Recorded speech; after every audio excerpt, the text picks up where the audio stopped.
یه شب سرد زمستونی بود. یه خانم دکتری خسته از یه روز طولانی داشت از سر کار برمیگشت خونه. شاید مثل خیلی از ماها با خودش فکر میکرد الان با این خستگی امن‌ترین جا خونمه.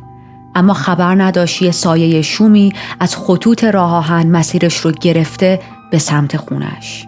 اون شب هیچکی نمیتونست تصور کنه یکی از وحشتناکترین قتل‌های تاریخ قراره پشت درهای بسته اون خونه اتفاق بیفته.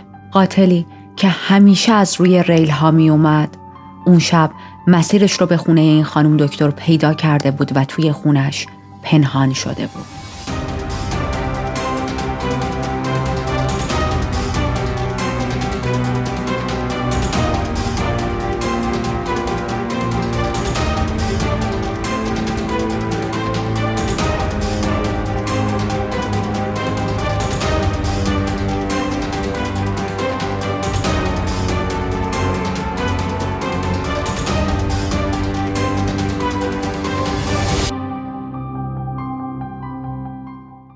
من ریتا هستم و در این چنل وارد دنیای جنایی میشیم، جایی که حقیقت عجیبتر از خیاله و مرز بین خوب و بد محو میشه. یادتون باشه که کانال رو همین الان سابسکرایب کنید و زنگوله کنارش رو هم بزنید تا از آپلود شدن ویدیوهای جدید مطلع شید. پرونده امروز در آمریکا اتفاق میفته. یکی از بخش‌های نوستالژیک افسانه‌ها و خیلی از کتاب‌های آمریکایی شبکه گسترده راه آهنیه که آمریکا اوایل داشت و قطعاً خیلی هامون توی خیلی از کتاب‌ها، خیلی از رمان‌ها با این موضوع برخورد کردیم.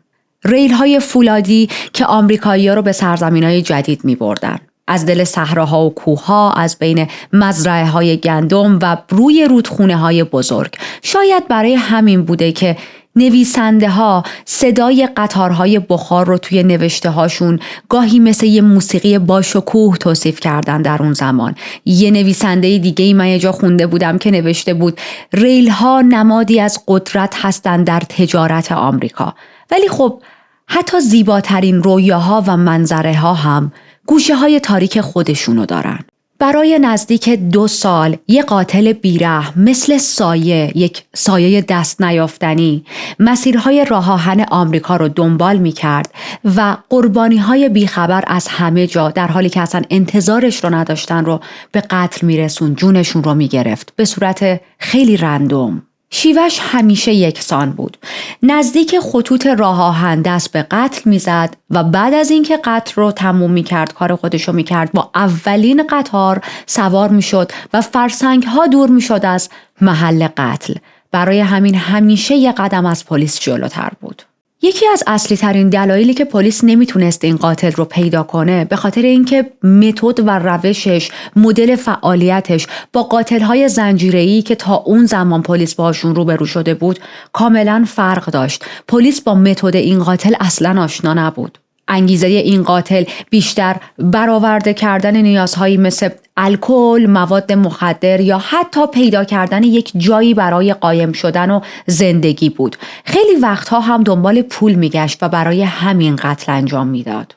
یه مأمور FBI روی این پرونده در حال کار بود به اسم جان داگلس. خیلی مأمور حرفه‌ای بود، تحلیلگر خیلی حرفه‌ای بود و یک حرفی میزنه راجع به نحوه عمل کرده این قاتل. میگه رابطه جنسی برای این قاتل تقریباً موضوعی ثانویه بود. جان داگلاس میگه این قاتل یه دزد دست و پا چلفتیه که به طرز عجیبی همین بی برنامه بودنش به نفعش داره عمل میکنه و برای همین پلیس نمیتونه دستگیرش کنه، چون خودش نمیدونست قدم بعدیش کجاه. همین بی‌برنامگی، همین سردرگمی باعث میشد پلیس ها همیشه چند قدم از این قاتل عقب‌تر باشن و گیج بشن.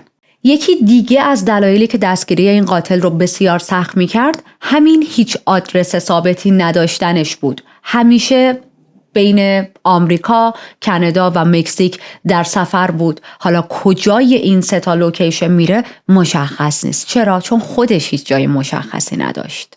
البته این سبک زندگی پر از هرج و مرج و بی‌برنامه بودنش به معنای بی‌برنامگی در قتلهاش هم نبود. اتفاقاً قتلهاش همیشه یک الگوی خاصی رو دنبال می‌کرد. تمام قتلهاش نزدیک به خطوط راه آهن انجام می‌شد. بعد قربانی رو رها می‌کرد و به سرعت سوار قطار می‌رفت به مقصد بعدی. اواخر جولای شده زمانی که پلیس به شدت دنبال این قاتل میگرده و یه پروفایلی ازش ساختن که به این صورته. میگن که توی این پروفایل وقتی قاتل سوار قطار باری میشه لزوما نمیدونه مقصد قطار کجاست، اما وقتی پیاده میشه با توجه به پیشینش به عنوان یه دزد میتونه منطقه رو بررسی کنه. اول خونه رو خوب زیر نظر میگیره، حالا هر خونه‌ای که انتخاب کرده. مطمئن میشه که وارد جایی بشه که کسی نتونه باهاش مقابله کنه، بجنگه. حتی میتونه شیشه رو بشکنه، قفل‌ها رو باز کنه و وارد بشه. این مهارت‌ها رو داره. از پشت پنجره ها نگاه میکنه، سرک میکشه تا ببینه چه کسی یا چه کسانی داخل خونه هستن. اگر اون خونه برای حمله، برای ورود، برای دزدی خوبه، بعداً واردش میشه. پس یعنی قاتل همه چیز رو از قبل از حملش بررسی میکنه، چک میکنه تا مطمئن شه که میتونه برنده از این اتفاق بیاد بیرون و با قربانی نمیخواد خیلی درگیر شه. سلاحایی هم که استفاده میکرد تا جون مقتولین رو بگیره اغلب وسایلی بودن که به صورت اتفاقی توی همون محل قتل پیدا میشدن، توی صحنه جرم بودن. یعنی از قبل با خودش مثلا چاقو و چکش و اسلحه و اینجور چیزا نمیبرد، بررسی میکرد، میدید خب توی این خونه مثلا یه چه میدونم تبری هست، از همون تبر برای قتل استفاده میکرد. به طور مثال این که این قاتل از کجا اومده، چطوری مسیرش انقدر تاریک شده، چجوری راه زندگیش به چنین جای ختم شده، چه جور آدمی بود، همه اینا قراره امروز توی این پرونده بررسی بشه. اما فعلا بذارید یک نگاهی به قربانی ها بندازیم. قربانی اولش اسمش کریستوفر میر بود که یک دانشجوی 21 ساله‌ای بود، توی دانشگاه در حال تحصیل بود و یه روز به همراه دوست دخترش در حال قدم زدن بودن. توی 29 آگوست سال 97 کجا داشتن قدم می زدن؟ کنار ریلای نزدیک دانشگاهشون و همونجا قاتل به هر دوشون حمله میکنه. کریستوفر با ضربه های شدید چاقو کشته میشه و قاتل به دوست دخترش هم به شدت حمله میکنه، اون رو هم مورد ضرب و شتم قرار میده، به دوست دخترش تجاوز میکنه و این ضربه ها و حمله انقدر شدید بود که تقریبا دوست دخترش در حال مرگ بود. اما یه اتفاق عجیبی میفته و این دختر زنده میمونه. قاتل فکر کرده بود که جون هر دو رو گرفته، اما دوست دختر کریستوفر در واقع فقط از حال رفته بود. قتل دوم توی 4 اکتبر سال 98 اتفاق میفته. یه شب خیلی خنکی بود، از اون شبای پاییزی که حتی صدای خشخش برگا توی باد حس آرامش میداد. لیفی میسن یک خانوم مسن 87 ساله‌ای بود که سالیان سال بود توی همون خونه کوچیکش زندگی می‌کرد. مثل هر شب دیگه با آرامش میره وارد اتاق خواب میشه تا روی تختش بخوابه. خونه‌اش فقط چند قدم با ریل‌های راه آهن فاصله داشت، جایی که هر روز قطارها رد می‌شدن، صدای حرکتشون رو میشنید و این صدای حرکت قطار از روی ریل‌ها یه جورایی شده بود بخشی از زندگی لیفی. به این سر صدا هر شب عادت کرده بود، اما اون شب این صداها قرار بود شروع یک کابوس باشن براش. قاتل پرونده امروز، کسی که همیشه قربانیاش رو نزدیک ریل ها میکشت یا از نزدیک ریل ها انتخاب میکرد، از یه پنجره‌ای وارد خونه این خانم شد. با یه چکش به لیفی که خواب بود حمله کرد. حتی فکرش هم سخته که اون لحظات برای این خانم سال خورده چجوری گذشت. صبح روز بعد همسایه ها میبینن لیفی مثل همیشه نیومده جلوی در خونش بشینه، هیچ خبری ازش نیست، به علاوه اینکه پنجره خونش شکسته. خب خیلی تعجب میکنن، به سرعت پلیس رو خبر میکنن. پلیس میاد اما هیچ اثری از قاتل نبود، چون قاتل مثل همیشه کیلومترها دورتر بود از محل جرم و قتل. بعد از این قتل سواری قطار شده بود و احتمال خیلی زیاد خودش هم نمیدونست مقصد و مسیرش کجاست. قتل سوم توی 17 دیسمبر اتفاق میفته. یک خانم دکتری به نام کلادیا بنتن که ما هم اول اینترو ازش صحبت کردیم. کلادیا یک زن مستقل و موفق 39 ساله بود که برای کمک به بقیه زندگی میکرد. درسته که از حرفه پزشکی کسب درآمد میکرد، اما هدف اصلیش برای پزشک شدن کمک به انسانهای دیگه بود و برای همین اخلاق خیلی خوب و انسان دوستانش خیلی هم محبوب بود بین اطرافیانش. اون روز وقتی از محل کارش به خونه برگشت، هیچ تصوری نداشت که یه قاتل قبلا وارد خونش شده یواشکی و یه گوشه تاریکی منتظرش نشسته. کلادیا حتی فرصت نکرد که بفهمه چه اتفاقی داره میفته. قاتل بهش حمله کرد، بهش تجاوز کرد و بعد از تجاوز با یک شیء سنگین و ضربه‌های چاقو به طرز خیلی وحشتناکی، به طرز خیلی خشنی جونش رو گرفت. خونه کلادیا درست کنار ریل‌های راه آهن بود، همون جایی که همیشه برای قاتل مثل یه نقشه راه عمل میکنه. قربانی 4 و 5 توی 2 می سال 99 جونشون گرفته شد. نورمن و کرن. نورمن یک کشیش 46 ساله بود، اسم همسرش کرن بود. کرن 47 سالش بود. شب رو توی خونهشون که خونه این زوج هم درست کنار خطوط راه آهن بود، داشتن به آرومی مثل هر شب دیگه‌ای سپری می‌کردن. اما این آرامش با ورود قاتل تبدیل شد به یک کابوس وحشتناک. قاتل با یه پتک به این زوج حمله کرد و به طرز بیرحمانه‌ای جون هر دو رو گرفت. صبح روز بعد همسایه‌ها متوجه شدن که هیچ خبری از این زوج نیست، وارد خونه‌شون شدن در حالی که همه جا پر از شواهد یک جنایت وحشتناک بود و وقتی که وارد اتاق شدن با جسد این زوج روبرو شدن. 3 هفته از این قتل میگذره. یه ماشین قرمزی، ماشین مزدا داشتن این زوج و این ماشین توی یه منطقه دیگه پیدا شد. شواهد نشون میداد که این قتل‌ها با قتل دکتر کلادیا ارتباط دارن، ولی قاتل کیه؟ پلیس نمیدونست. قتل 6 توی 4 جون اتفاق افتاد. یک خانومی به اسم نوئمی دامینگز. نوئمی یک معلم 26 ساله بود، پر از شور و شوق زندگی بود. توی آپارتمانش زندگی میکرد، یک آپارتمان کوچیکی که خیلی فضای صمیمی و دنجی داشت، اما خب نزدیک به ریل‌های راه آهن بود. قاتل بیرحم و سنگدل مثل روال همیشگی قتل‌هاش وارد خونه شد و با ضربه‌های وحشتناک زندگی نوئمی رو گرفت. 1 هفته بعد ماشین نوئمی دم یک پل پیدا شد و قاتل مثل همیشه کیلومترها دورتر بود. قربانی 7 یک خانمی بود به اسم جوزفین کینوکا. جوزفین هم یک خانم سالخورده 73 ساله بود. توی یه خونه قدیمی چوبی زندگی میکرد. جوزفین هم خیلی سال بود که توی اون خونه بود، اما متاسفانه اون شب قاتل خونش رو به عنوان هدف انتخاب کرده بود و حمله میکنه به خونش.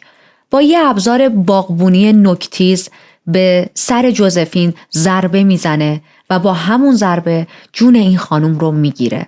قاتل حتی سعی کرد ماشینش رو بدزده، ولی چون نتونست کلیدها رو پیدا کنه بیخیال میشه و صحنه رو ترک میکنه. قربانیای 8 و 9 یک آقای بود به اسم جورج موربر و دخترش کرولین. جورج و کرولین توی یک خونه سیار زندگی میکردن و این خونه سیار فقط چند متر فاصله داشت با ریل‌های راه آهن. این پدر و دختر خبر نداشتن که قراره تا چند دقیقه آینده خونه‌شون تبدیل به یک صحنه قتل شه، صحنه قتل بعدی ما. جورج 80 سالش بود، با شلیک گلوله به سرش جونش رو از دست میده و دخترش کرولین که 52 ساله بود با ضربه‌های سنگین یک شیء تیزی مثل چاقو به قتل میرسه. فردای اون روز ماشین قرمز کرولین توی شهر پیدا شد، در واقع توی شهر کناری، اما قاتل مثل همیشه ناپدید شده بود بدون اینکه هیچ اثری از خودش باقی بذاره. اکثر قربانی‌های پرونده امروز زیر یک پتو پیچیده شده بودن و جسدشون در حالی که داخل یک پتو بود پیدا شد. انگار که قاتل میخواست بعد از این جنایتی که انجام داده نوعی ادای احترام کنه به جسدشون. اما هیچ چیزی نمیتونست ترس و وحشتی که تو دل مردم انداخته بود رو کم کنه. ما از شهرهای کوچیکی داریم صحبت میکنیم در این پرونده که معمولاً همه هم رو میشناسن، امنیت داخلش خیلی زیاده. آدم‌ها اکثر مواقع حتی در خونه‌شون رو قفل نمی‌کنن. پنجره‌هاشون رو توی فصل‌های گرما باز می‌ذارن و امنیت خیلی برقراره. و حالا داره چنین قتل‌هایی داخلشون کاملا به صورت رندوم اتفاق میفته. از یه جایی به بعد تمام خونه ها دراشون رو قفل میکردن. مردم مغازه هاشون رو زودتر میبستن، محل کارشون رو زودتر ترک میکردن تا قبل از تاریکی شب برسن خونه، توی خیابونا نباشن. به وقت شب خیابونا خیلی خلوت‌تر بود. هیچکس جرئت نداشت زیاد توی کوچه و خیابونا راه بره توی شبا. انقدر وحشت داخل این شهرها زیاد شده بود که مردم تصمیم میگیرن هر کدومشون مسلح شن.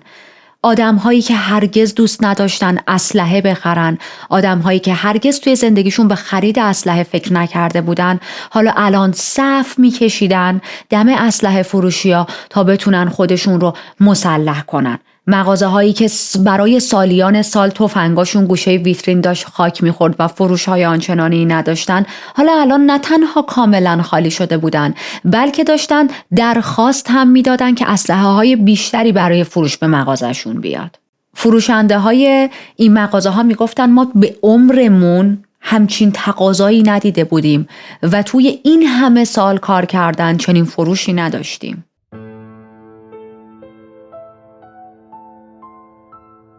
توی این روزای پر از وحشت و اضطرابی که مردم دارن سپری میکنن، پلیس‌های محلی و حتی ایالتی داشتن تمام تلاششون رو میکردن که بشه این قاتل رو پیدا کنن، اما خودشون رو توی یه بازی خسته کننده و بیپایان میدیدن. هر کاری که از دستشون برمی اومد داشتن انجام میدادن. به هر اطلاعاتی که تا اون زمان در رابطه با قتل‌های زنجیره‌ای مطرح شده بود چنگ می‌زدن، ولی انگار قاتل مثل یه سایه‌ای بود که هیچ کس نمیتونست پیداش کنه. فرید یارت‌ها یا همون فکر می‌کنم میشه حیات‌های باربری قطار، اگر معادل فارسیش رو درست بگم، که قبلا یک جایی برای رفت و آمد و بارگیری بود، الان رسما تبدیل شده بود به یک میدون جنگ. امنیت این مکانها رو چند برابر برده بودن بالا، یک عالم نیروی پلیس و گشت و نگهبان گذاشته بودن، همه چیز رو بررسی می‌کردن، ولی خب هیچ چیزی هم دستگیرشون نمی‌شد.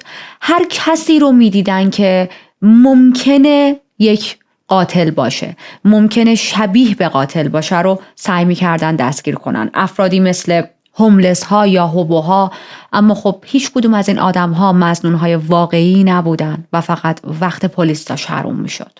خیلی وقتها قطارهای باربری رو وسط راه متوقف می کردن تا داخلشون رو یهویی بگردن، بی اعتنا از اینکه این قطارها یک تایم اسکیجولی دارن، سر یک زمان مشخصی باید برسن به مقصدشون و مثلا بار رو تحویل بدن یا بار زده شه بهشون.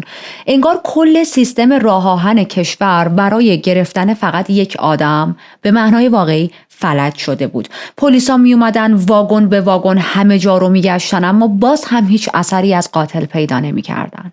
تو این گیرودار وضعیت برای افرادی که اسپانیایی تبار بودن خیلی سخت‌تر و بدتر بود. مردم نگاهشون روی این افراد سنگین‌تر بود، با شک بهشون ظلم می‌زدن، پلیس روی این افراد بیشتر زوم بود. حتی اشخاصی که کارگر بودن، کارکن خطهای قطار بودن، شده بودن مظنون اصلی پلیس، با اینکه هیچ چیز خاصی از خودشون نشون نداده بودن، مثلا چیز مشکوکی پلیس ازشون دیده باشه، نه اصلا، ولی صرفاً چون توی خطوط راه آهن و اینا کار میکردن تبدیل شده بودن به یک مظنون. و خیلی وقتا از رفتار پلیس ها دیگه به شکایت رسیده بودن، چون میگفتن که پلیس دیگه فقط از ما بازجویی نمیکنه و یه حالت پرسمنت برای ما به وجود آورده، یه حالت مزاحمت داره ایجاد میکنه. این خیلی با سوال و جواب کردن یا حالا بازجویی کردن فرق داره. اما پلیس به هر راهی چنگ میزد دیگه، همونجوری که عقب‌تر هم اشاره کردیم. هر چند اون راه نادرست، اما دنبال این بود بالاخره از یک طریقی بتونه قاتل رو به دست بیاره. پلیس ها به هر جایی که فکرش رو بکنید سرک کشیدن، چون میدونستن قاتل احتمال خیلی زیاد خونه و زندگی از خودش نداره. هوملس شلترها رو سر زدن، سوپ کیچن ها رو سر زدن، حتی بلاد سنتر ها رو سر زدن، اما خب قاتل هیچ کدوم از این نقاط پنهان نشده بود. به هر کسی که مشکوک می شدن، حالا با دلیل یا بی دلیل، به سرعت دستگیرش می کردن، می بردنش اداره پلیس، باهاش بازجویی می کردن. اما خیلی زود اون آدم آزاد می شد به خاطر اینکه هیچ کدوم از این آدم‌ها قاتل واقعی نبودن. توی همین وضعیت FBI تصمیم میگیره که وارد بشه. فاینالی میبینه که خب پلیس های محلی اینا هیچ کدوم نتونستن کاری از پیش ببرن و کار FBI. توی جون سال 99 اسم قاتل رو وارد لیست تاپ 10 most wanted میکنن، یعنی 10 نفر برتری که باید بگردن پیداش کنن. در واقع اسم نداشتن، یک صورتی که مشخص نیست، حالت مثلا علامت سواله بود و مشخصاتی که احتمال میدادن ممکنه قاتل داشته باشه رو وارد سایت کردن.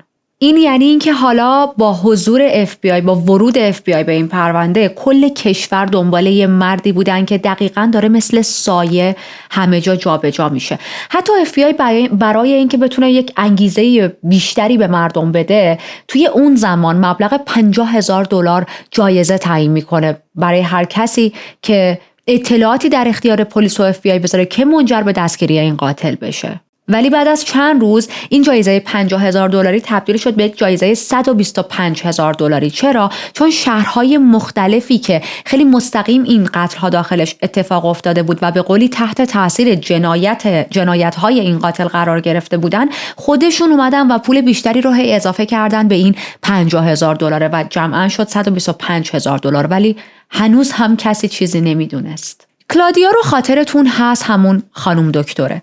بعد از پیدا شدن جیپ سرقتیش توی یه منطقه‌ای، پلیس یه سری اثر انگشت روی ماشینش پیدا کرده بود و این اثر انگشت ها متعلق به قاتل بود.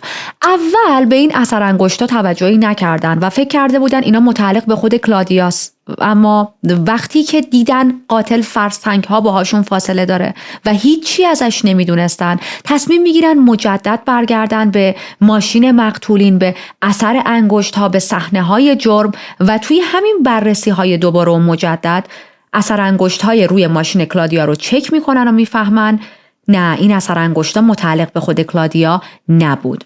حالا اثر انگشتا متعلق به کیه؟ قاتل مردی بود به نام انجل مادورینو ریسندس. خب این خیلی عالیه، الان به قاتل نزدیک شدن، الان یک هویت از قاتل دارن. اما با وجود این شواهد، قاضی فقط حکم بازداشت برای سرقت صادر کرد و نه قتل. به گفته قاضی مدرک کافی برای صدور حکم قتل وجود نداشت. وقتی اسم انجل رو توی سیستم میزنن، میبینن که بله، این آدم قبلا اسمش ثبت هم شده بوده. انجل قبلا هم به خاطر یه سری جرایم دیگه مثل ورود غیرقانونی به آمریکا با پلیس درگیر شده بود. برای همین مشخصات ظاهری و حتی عکسش توی سیستم های پلیس ثبت شده بود. پلیس فقط اسم نداشت، نمیدونست باید دنبال کی بگرده. به علاوه اینکه دوست دختر کریستوفر، همون دختری که گفتیم زنده موند و نمرد، در واقع تنها بازمانده شناخته شده از حمله های انجل، تونسته بود یک توصیفی از ظاهرش بده و این توصیفهاش با وجود اثر انگشت انجل داشت میگفت که بله، انجل همون قاتل زنجیره‌ایه که دنبالشن. چیزهایی که از صورت انجل گفته بود دقیقاً شکل قیافه ظاهری در حال حاضر انجل بود. پوسترهای وانتد توی هر کوچه و خیابون پخش شد. این پوسترها یه مرد با جثه کوچیک رو توصیف می‌کردن. انجل قدش حدود 170 سانتی متر بود. وزنش یه چیز بین 63 تا 68 کیلوگرم. یه پوست تیره‌ای داشت، چشماش قهوه‌ای و موهاش مشکی بود. جای زخم‌هایی روی انگشت دست راستش بود، بازوی چپ و همینطور پیشونیش. 2 تا تتو داشت، یه مار روی بازوی چپش و یه گل روی مچ دست چپش. اما با وجود همه این تلاشا، یه اشتباه ساده همه چیزو خراب کرد. روز 2 جون نیروهای مرزی انجل رو نزدیک یک لوکیشنی وقتی داشت به صورت غیر قانونی از مرز رد می شد دستگیر کردن. ولی وقتی اثر انگشتش رو وارد سیستم کامپیوتری کردن، هیچ اطلاعاتی دربارش پیدا نشد. نتیجه مستقیم به مکزیک دیپورتش کردن. حالا چرا اثر انگشتی ثبت نشده بود؟ چون سیستم کامپیوتری اون زمان بین سازمان‌ها مثل امروز هماهنگ نبود. برای همین اطلاعاتی که در اختیار پلیس‌های محلی یا ایالتی بود ممکنه به سیستم مهاجرت منتقل نشده باشه. خب این یه مشکل رایج بود که باعث میشد خیلی از افراد تحت تعقیب بتونن از دست قانون فرار کنن. خب گفتیم که انجل رو دستگیر کردن، برش گردوندن به کشور خودش و دیگه الان نباید توی آمریکا باشه. کمتر از 48 ساعت انجل دوباره تونست غیرقانونی وارد مرز آمریکا شه و این بار 4 قتل جدید انجام داد. در واقع 4 قتل های آخری که براتون تعریف کردم توی همین بازه زمانی اتفاق افتاد و اینجوری بود که اگر سیستم یک مقدار پیشرفته تر بود شاید هرگز این 4 قتل اتفاق نمی افتاد. از اون طرف FBI هنوز دنبال انجل دیگه، دنبال اینه که بتونه یه جوری انجل رو با شواهد محکمتر ربط بده به این قتل ها. توی جولای 99 تصمیم میگیره از یک راه دیگه‌ای وارد شه، یک راه دیگه‌ای رو امتحان کنه و میره سراغ همسر انجل به اسم جولیتا. میگن بذار با جولیتا صحبت کنیم، شاید اون بتونه یه کاری انجام بده. از مکزیک میارنش به آمریکا، خیلی مهمون نوازی میکنن، صمیمی و خونگرم باهاش صحبت میکنن و جولیتا در نهایت تصمیم میگیره که با پلیس همکاری کنه. به پلیس میگه که من هر کاری از دستم بر بیاد میکنم تا همسرم خودش رو به شما تسلیم کنه. اولین کاری که جولیتا کرد در ادامه همین همکاریش با پلیس، یه کاری هم بود که خیلی همه رو سورپرایز کرد. این بودش که 93 تیکه جواهر رو داد به FBI. گفت این جواهرات متعلق به منه، انجل به من هدیه داده، اما من احساس میکنم این جواهرات متعلق به قربانی های انجلن. و حق با جولیتا بود، چون خانواده نوئمی و خیلی افراد دیگه از خانواده قربانی ها تیکه های جواهرات رو شناسایی کردن، دلیل داشتن، مثلا مدرک داشتن، مثلا عکس داشتن که توی فلان عکس نگاه مثلا این گردنبند گردن مقتول بوده و حالا مسائل دیگه. و خب مشخص شد تمام این 93 تیکه جواهر متعلق به قربانی ها بوده که انجل ازشون میدزدیده و به همسرش هدیه میداده.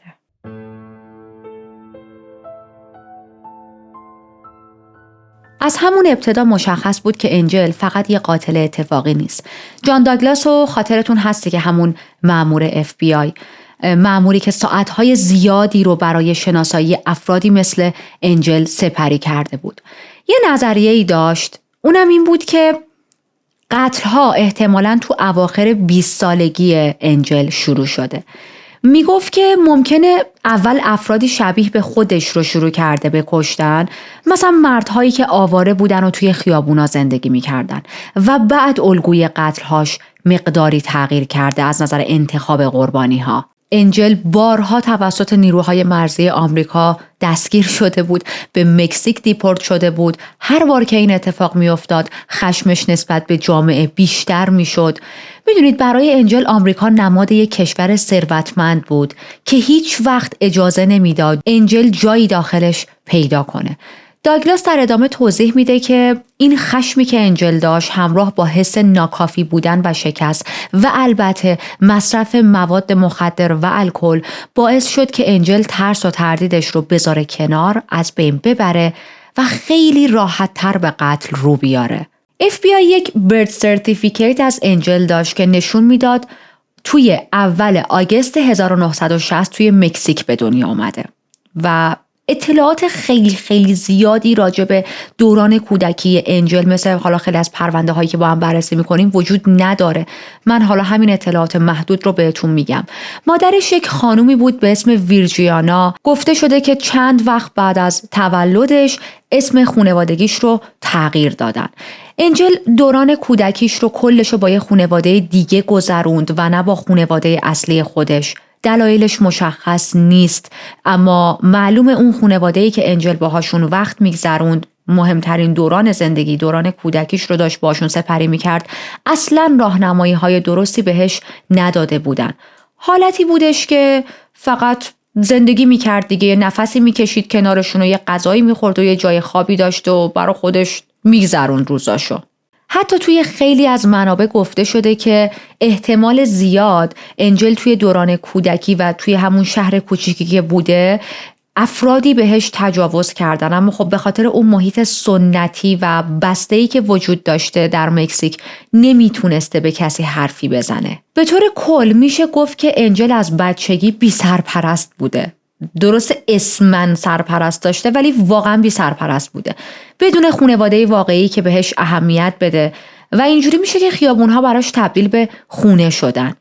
FBI فهمیده بود که انجل یک خواهر توی نیومکسیکو داره و حتی بستگان و اقوام دیگه‌ای هم توی جنوب و شمال قسمت‌های مرزی پیدا کرده بودن. حتی خیلی از بستگان انجل جزو مهاجرهای قدیمی داخل آمریکا بودن. اولین بار انجل وقتی فقط 16 سالش بود دستگیر شد.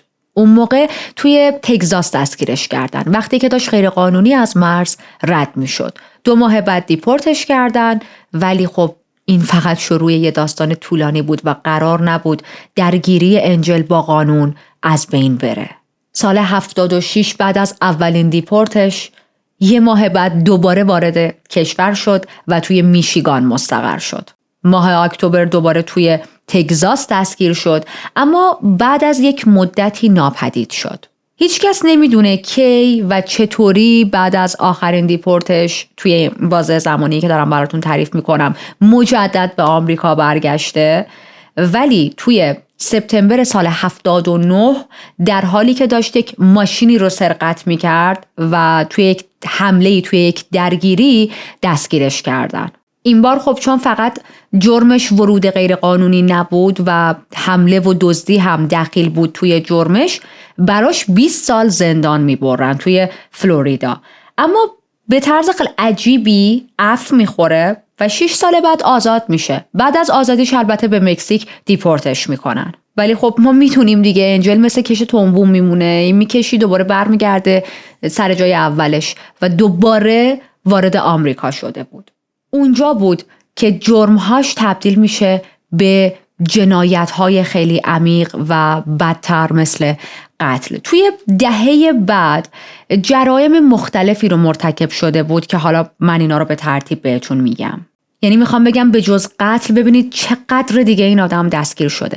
توی سال 86 به جرم ادعای دروغی شهروندی 18 ماه افتاد زندان. گفته بود الکی من آمریکاییم، مثل اینکه مدارک فیک درست کرده بود، ولی خب دستگیرش کرده بودن. توی 88 به خاطر حمل اسلحه دستگیر شد در حالی که جواز نداشت.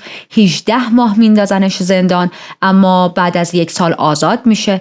توی دوباره همون سال 88 به جرم تلاش برای کلاهبرداری از یه سیستم سوشال سکیوریتی 30 ماه زندان افتاد. توی سال 92 به جرم دزدی توی نیومکسیکو 18 ماه افتاد زندان، دستگیرش کردن، ولی باز هم فقط 1 سال توی زندان موند. توی سال 95 به خاطر ورود غیر قانونی به یکی از قسمت‌های باربری قطارها و همینطور حمل اسلحه بدون جواز دستگیر شد. هر بار که دستگیر میشد دوباره بعدش به مکزیک دیپورتش میکردن، ولی مثل یه بومرنگی باز برمیگشت تو آمریکا. 2 سال بعد از آخرین دیپورتش مجدد برمیگرده به آمریکا و اولین قربانی رسمیش رو به قتل میرسونه. انجل مدت کوتاهی بعد از قتل 2 نفر توی ایالت ایلینوی فرار میکنه به مکزیک. پلیس و FBI معتقد بودن که رفته توی یک شهر کوچیکی مخفی شده. توی همین دوران یه آفیسر جوونی به اسم کارتر یه ایده‌ای به ذهنش رسید. این آفیسر هم خیلی وسواس پیدا کرده بود برای حل پرونده انجل، برای دستگیریش. یه ایده‌ای به ذهنش میرسه، میگه شاید خواهر انجل که میگفتن برادرش خیلی بهش احترام میذاره، خیلی حرفش برو داره پیشش، بتونه نقش کلیدی توی تسلیم شدنش داشته باشه. برای همین کارتر تصمیم گرفت با خواهر انجل که توی نیومکسیکو زندگی میکرد تماس بگیره. خواهر انجل از یه طرف نگران بود برادرش توی درگیری با FBI کشته بشه، از طرف دیگه نمیخواست برادرش دوباره توی خیابونا راه بیفته، آزاد باشه و کسی رو به قتل برسونه. خب این دوگانگی، این نگرانی یه ذره داشت کار رو سخت میکرد. کارتر باهاش صحبت میکنه، بهش قول میده که من هر کاری از دستم برم بیاد در رابطه با بهتر جلو رفتن پرونده انجل براش انجام میدم. لحن کارتر خیلی آروم بود، خیلی صادقانه حرف میزد، خیلی محترم بود. کامل توضیح داد که FBI و دادستانی اون ایالت همه همکاری میکنن برای اینکه انجل بدون هیچ گونه حالا مثلا تیراندازی و به خطر افتادن جونش دستگیر شه. میگه که ما تصمیم میکنیم جونش به خطر نیفته، ما میخوایم براش یک دادگاه منصفانه تشکیل بدیم. اگر انجل خودشو تسلیم کنه 3 چیز براش تضمین شده است: امنیت شخصیش توی زندان، حق ملاقات منظم با همسر، خواهر و افراد دیگه که نزدیکش هستن و ارزیابی روانشناسی. این صحبتش با خواهر انجل همونجوری نبود که حالا در عرض چند ساعت به اتمام برسه. برای چند هفته کارتر با صبر و صداقت رابطش رو با خواهر انجل برد جلو، محکم کرد. میگه که خودش توی این بخش راستگویی هیچ وقت سخت نیست. وقتی که صادق باشین مردم اینو حس میکنن. منم همین کارو کردم با خواهر انجل. با خانواده‌اش رو راست بودم. بالاخره روز دوشنبه 12 جولای خواهر انجل یه فکس از دفتر دادستانی منطقه دریافت کرد که توش تمام توافقاتی که کارتر گفته بود به صورت کتبی نوشته شده بود و حالا خواهرش بتونه این توافق رو به انجل نشون بده. خبر این اتفاق خیلی سرعت تو رسانه ها پخش شد با این متن که قاتل راه آهن بر اساس قولهای کارتر تصمیم گرفته خودش رو تسلیم کنه. لحظه ای که همه منتظرش بودن بالاخره رسید. برای ساعت 9 صبح روز سه‌شنبه 13 جولای برنامه‌ش رو ریختن. دم یک پلی قرار میذارن. قرار بودش که کارتر، خواهر انجل و یه کشیشی که قرار بود راهنمای مثلا روحی انجل باشه دم اون پل همه هم رو ملاقات کنن.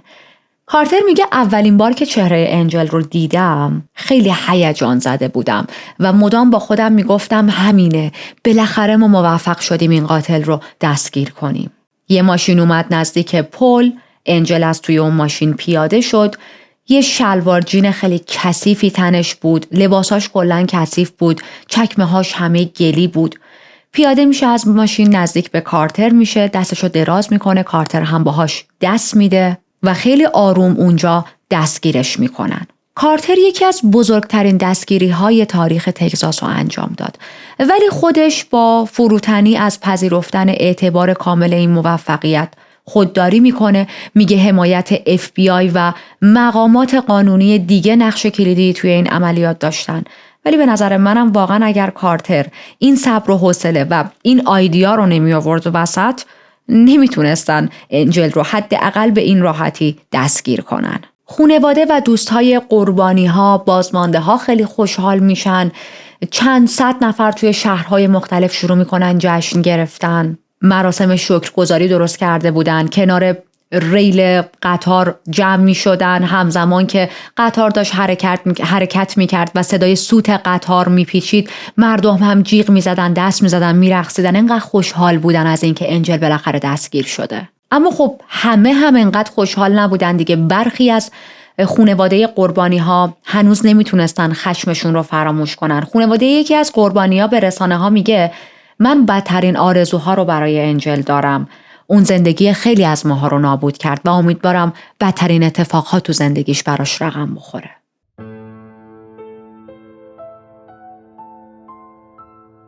مقامات قانونی هنوزم نمیدونن چرا انجل قاتل راه آهن اینقدر راحت خودشو تسلیم کرد. اونم به ایالتی که بیشترین تعداد اعدامو توی کل آمریکا داره.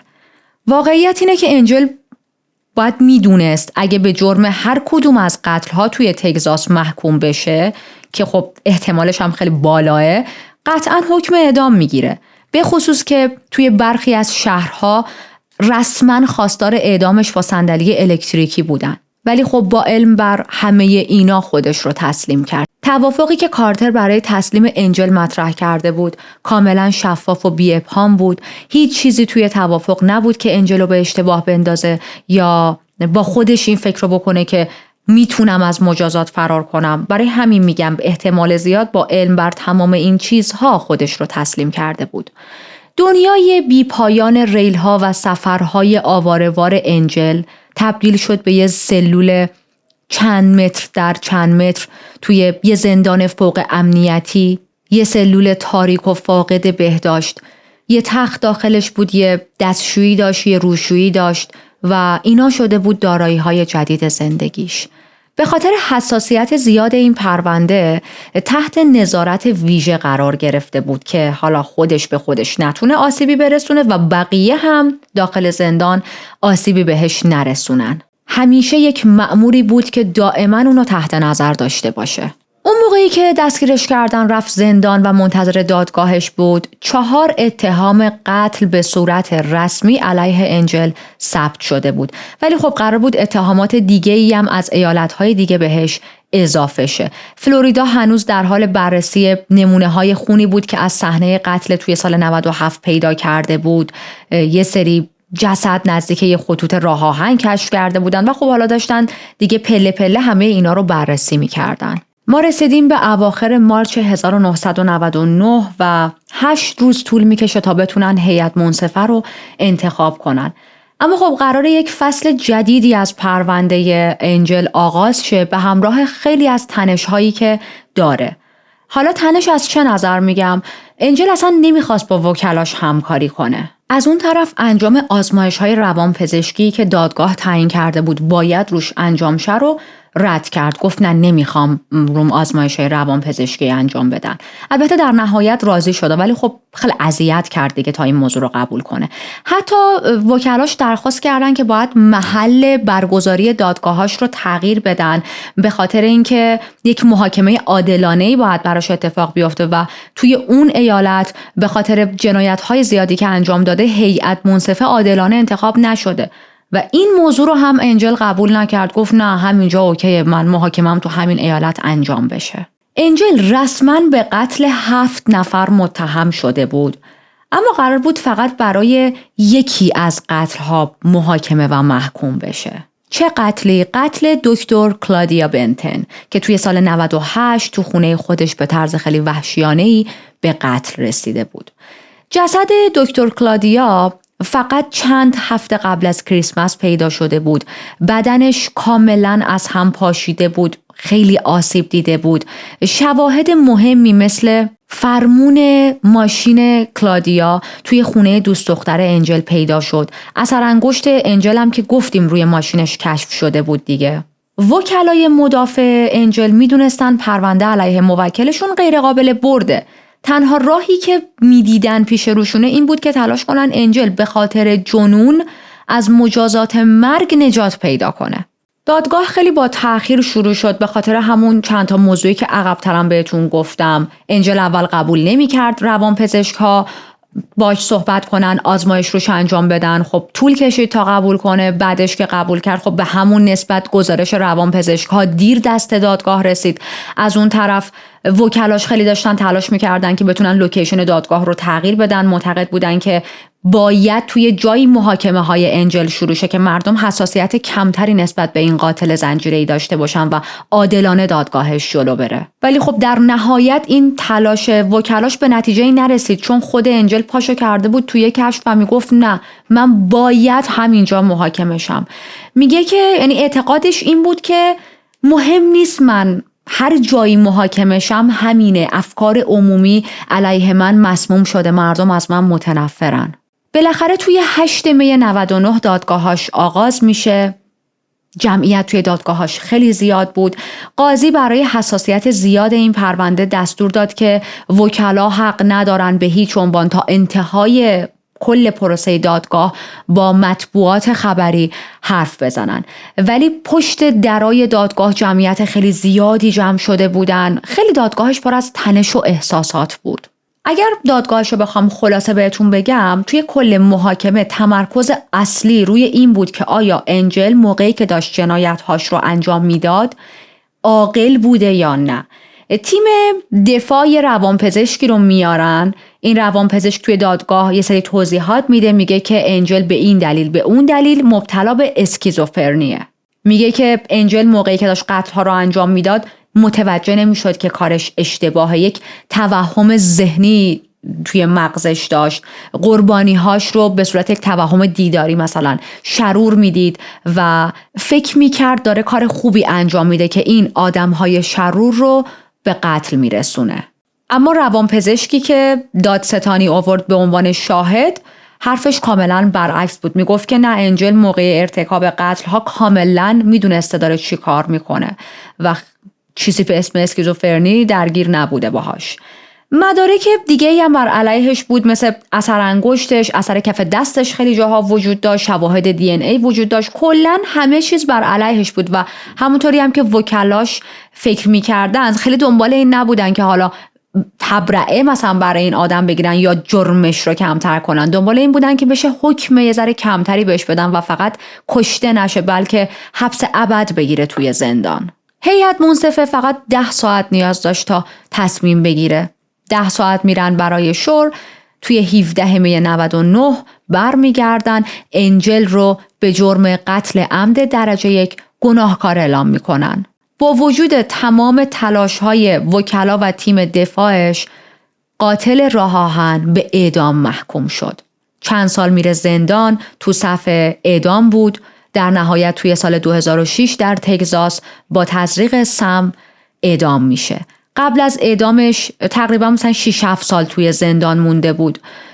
کل تایم توی سلول خیلی کوچیکی بود، به دور از بقیه زندانی ها بود، مراقبت های 24/7 داشت. روزی که قرار بود اعدام شه از خانواده قربانی ها طلب بخشش کرد، گفتش که میدونم که شیطون زندگیمو دستش گرفته بود، فقط ازتون میخوام منو ببخشید، از خدا میخوام که منو برای اینکه گذاشتم شیطان فریبم بده ببخشه.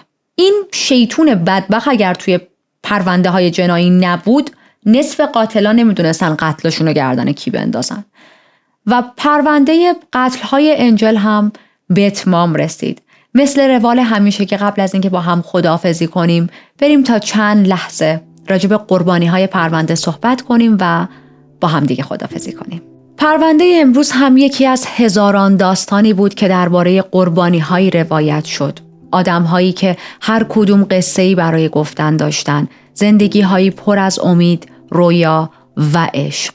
اما یه قلب تاریک این دنیا رو ازشون گرفت. لحظه هایی که هیچ وقت نباید اتفاق می افتادن، حالا تبدیل به زخم هایی شدن که همیشه توی قلب عزیزانشون باقی میمونن. ولی یادشون، یاد لبخندها، امیدها و زندگی هایی که داشتن همیشه زنده است، همیشه گرامیه. ممنون از اینکه تا انتهای این پرونده من رو همراهی کردید. یادتون باشه اگر هنوز کانال رو سابسکرایب نکردید و محتوای جنایی دوست دارید، دکمه سابسکرایب رو بزنید.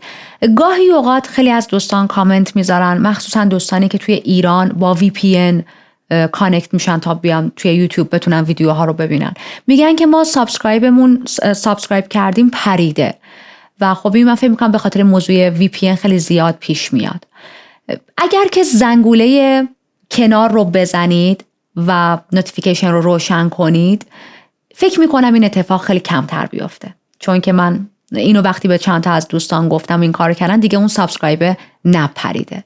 حتما برای من کامنت بذارید راجع به این پرونده. منتظر خوندن نظراتتون هستم. تک تک کامنت ها رو میخونم، حتی اگر فرصت نشه برای همش پاسخی بنویسم. مواظب خودتون باشید، در امنیت. تا پرونده بعدی، بدرود.